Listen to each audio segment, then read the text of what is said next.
everyone. Now welcome to my blog. Today we're talking about the RH bill that refers to the Responsible Parenthood and Reproductive Health Act of 2012, Republic Act number 10354.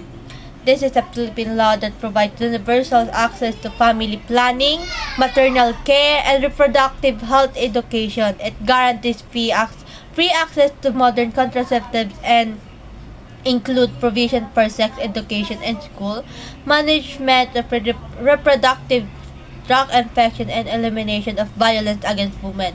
The law was highly controversial and faced significant opposition, particularly from the Catholic Church before its enactment. Uh, the law was highly debated and controversial, with significant opposition from religious groups such as the Catholic Church, which claimed that certain provisions conflicted with church teaching, and misinformation was critic and sometimes mislabeled the bill incorrectly, claiming it promoted abortion despite the law not legalizing abortion. Human heart argument supporters Human rights argument supporters of the bill frame it as a human rights issue, asserting that access to reproductive health is a fundamental right crucial for human dignity.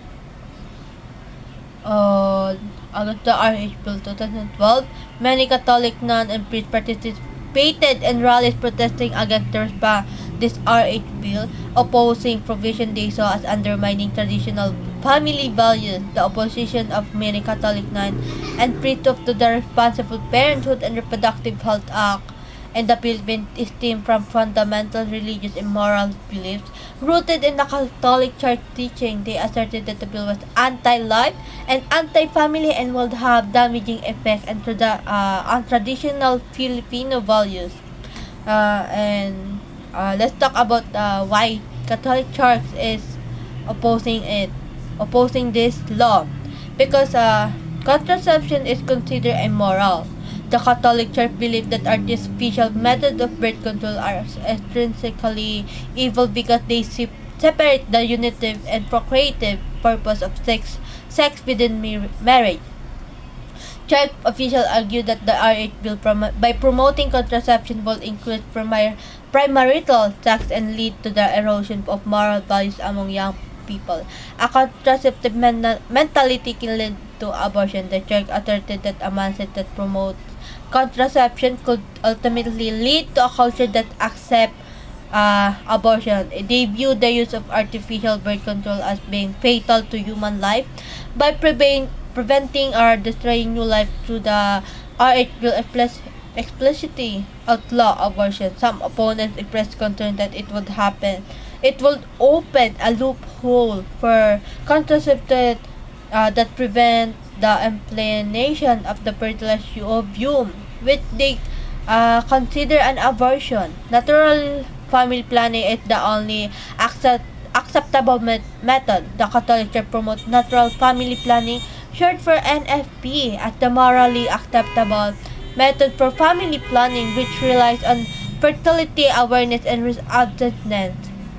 Many religious critics emphasize this approach, stating that responsible parenting is about love and sacrifice, which include self-discipline, and not the use of artificial contraceptives. Mandatory sex education is seen as undermining parental authority. The bill included provision for mandatory age-appropriate reproductive health education in school. This was a point of contention, with critics arguing that human sexuality is best discussed within the family setting.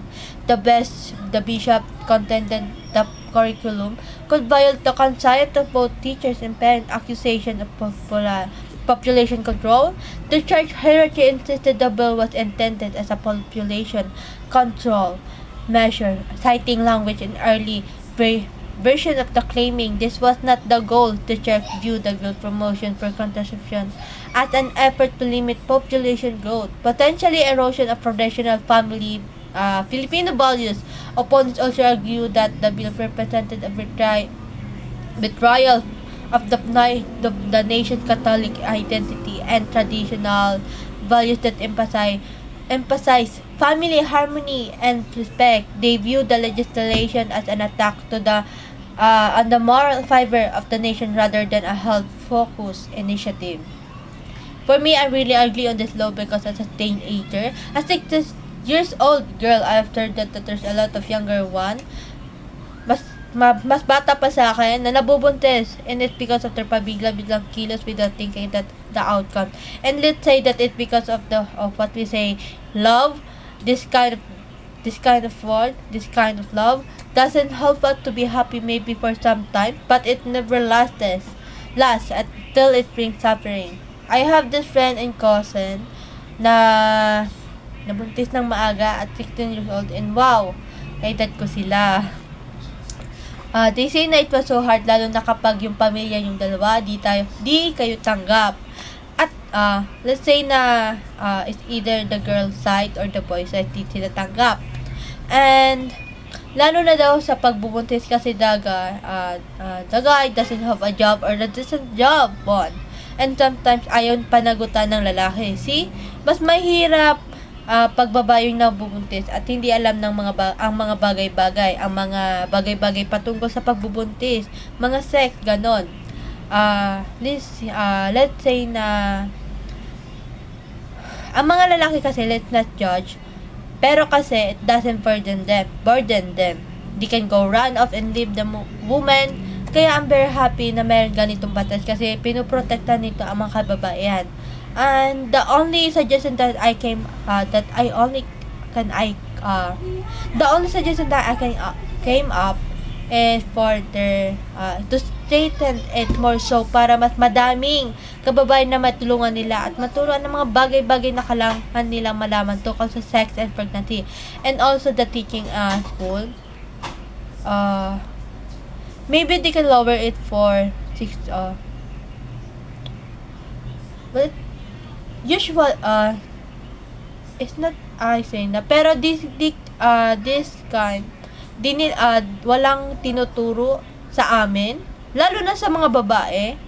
Walang tinuturo about pregnancy, sex, or whatever you call it. Di sila nagtuturo, I don't know. Pero I hope na kung magtuturo sila, they teach the girl and the boy at age of 7 or 6, because as I know, there's a one girl na I don't know if I'm sure, maybe it's 7 or 8 years old, nabuntis ng maaga because of their I don't know, pabigla-biglang kilos. And yun lang. So for the conclusion, this RH bill protect the woman. This RH bill is this RH bill is this is a Philippine law that provides universal access to family planning, maternal care, and reproductive health education. It guarantees access to modern contraceptives and include provision for sex education in school, management of reproductive tract and infection, and elimination of violence against women. So this the RH bill, short for the Responsible Parenthood and Reproductive Health Act of 2012, Republic Act number 10354. That's all. So I hope you enjoy what did I teach you. Thank you.